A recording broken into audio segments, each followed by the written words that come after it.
Aside from the controversies in the Banner case, there was another study conducted in India in 2003 that bafflingly seems to confirm the phenomenon of pranic feeding. It was conducted on a yogi who claims he has neither eaten nor drunk for decades. Of course, I'm eager to meet this mysterious yogi, and I get the rare opportunity to film him in his native village. Mataji Prahlad Jani normally lives in a cave in the mountains, but once a year he visits his family to celebrate the holy Navratri festival. Here the yogi is worshipped as a holy man who had a vision at the age of 7 and allegedly hasn't had a bite of food or drop of water since.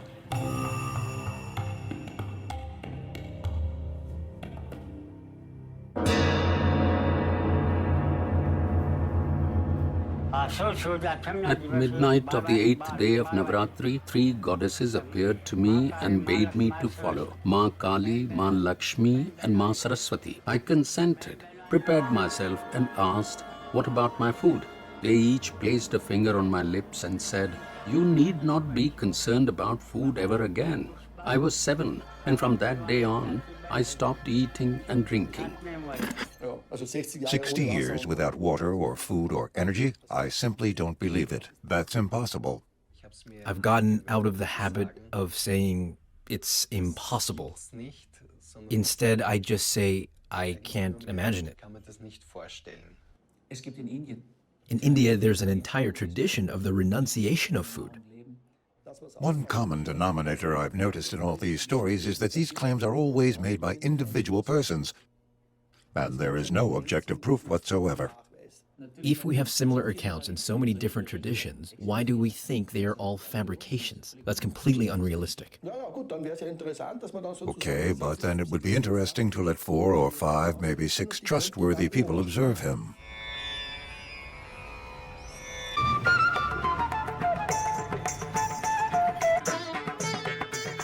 I'm Dr. Sudhir Shah. I am Director of Neurosciences at Sterling Hospital, a city-based corporate hospital of a very high stature.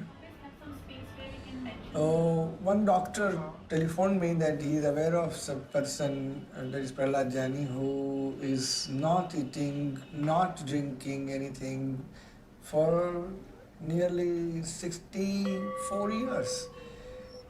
I was very skeptic to what all he said, and I laughed it out. I said, I think it's unbelievable. Doctor, what are you talking? Have you got any evidence for that?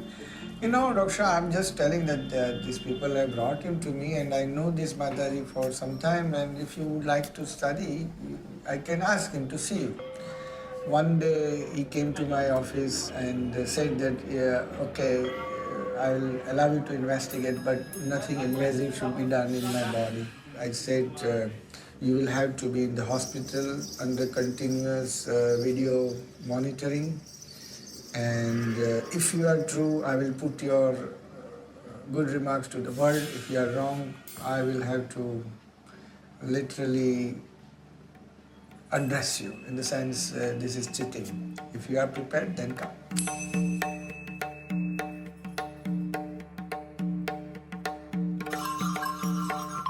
So Dr. Sudhir Shah approached me regarding this Mataji. And for the medical science, this is not possible. I was so hopeless to begin with that I thought that it would not continue for more than 24 hours. The project of Prahlad Jani or Mataji to prove that he is not taking anything. He is not taking food, not taking water, nor passing urine and not passing stool. This had to be proved only physically. You have to keep a watch on him and it could be proved. So it was constantly observation under my supervision. All the security personnel was from the hospital side, and it was a camera observation. I started my mind that he is cheating and this is not going to continue. So from day 1 only, I took all possible measures to see that he is not left alone for a moment. We went on changing the security, we went on changing the cameramen so that they cannot make any problem. We went on putting 2 cassettes simultaneously so that even while changing the cassettes, he may not pass urine.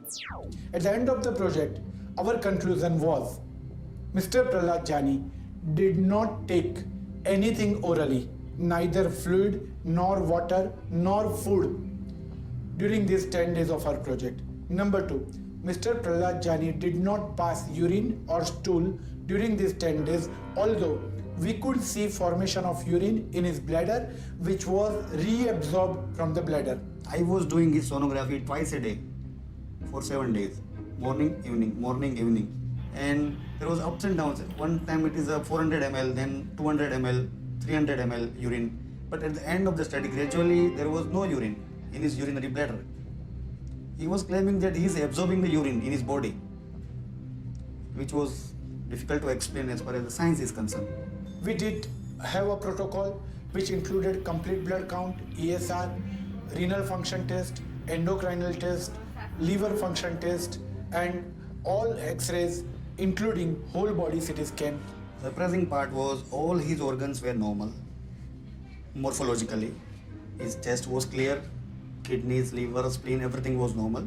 Everything was normal and there was no even changes because of the age. I mean, all possible things that could be done non-invisively in this hi-fi corporate hospital with the help of so much involved consultants who are all, most of us are trained abroad also.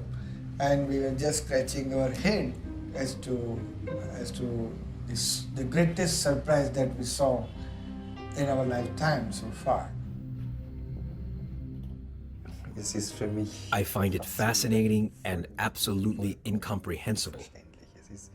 It's completely beyond my imagination. I'm seeing this for the first time.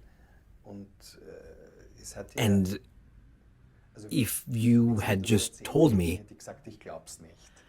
I would have said, I don't believe it. For 10 days he didn't urinate, pass stool, or have anything to drink or eat. And they conducted rigorous laboratory tests on him. One would expect extremely high levels of uremic waste products. This is an absolute bombshell.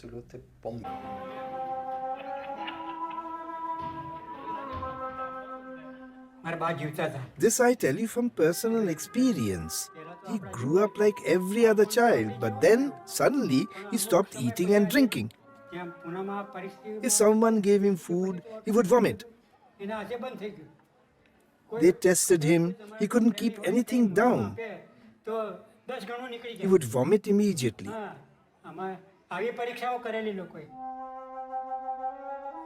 When he was 11, he left us. He went to the woods of Mahabaleshwar.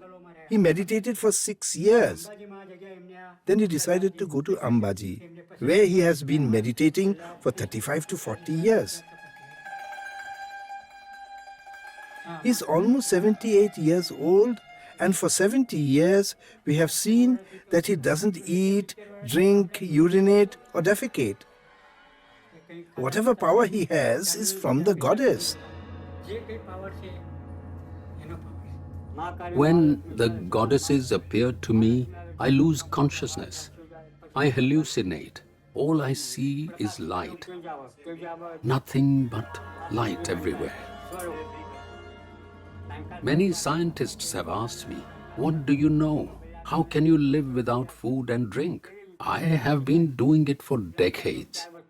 I defy science. There's a bomb. The whole science has to be rechecked. Something is there, and what is that something? We have to find out. Maybe there is something to it, who knows? I mean, there's 100% truth in this, and if it is a truth, it is for the scientific world to now answer this question. Perhaps what we are witnessing here are phenomena to which the natural sciences have no obvious access. Science considers this inconceivable and impossible, but other frames of thought might allow such things. And there's not one case, as I mentioned, there are now many cases. So it must now open up the mind of Western scientists. And why I call Western scientists? Because Oriental people intuitively and culturally are aware of yogis and sadhus and mahatmas.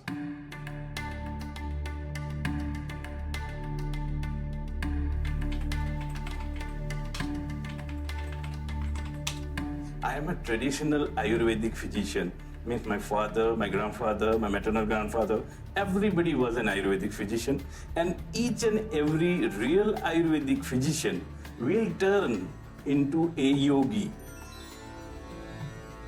This type of incident of a person not taking food for years together is an exceptional case. In a routine life, everyone needs to have food.